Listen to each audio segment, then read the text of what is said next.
പ്രിയപ്പെട്ട ഭക്ത, നീ എന്തിനാണ് വ്യർത്ഥമായി ചിന്തിച്ച് ആകുലപ്പെടുന്നത്? എന്തിനാണ് നീ ഭയപ്പെടുന്നത്? നിന്നെ തകർക്കാൻ ആർക്കും കഴിയില്ല. കാരണം നിന്റെ ഉള്ളിലെ ചൈതന്യം ഞാനാണ്. നീ ഇന്നലകളിൽ അനുഭവിച്ച വേദനകളെക്കുറിച്ച് ഓർത്ത് ദുഃഖിക്കരുത്.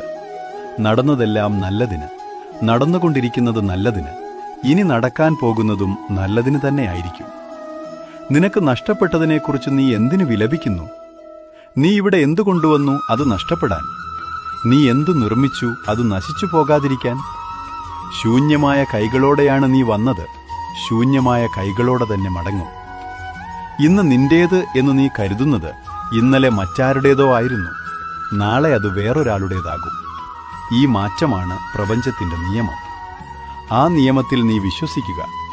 നിന്റെ കടമകൾ നീ ചെയ്യുക. ഫലം എനിക്ക് വിട്ടുതരിക.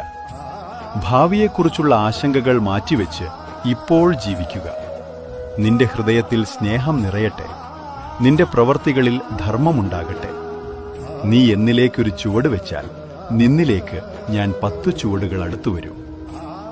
ഭാരങ്ങളെല്ലാം എനിക്ക് വിട്ടുതരൂ.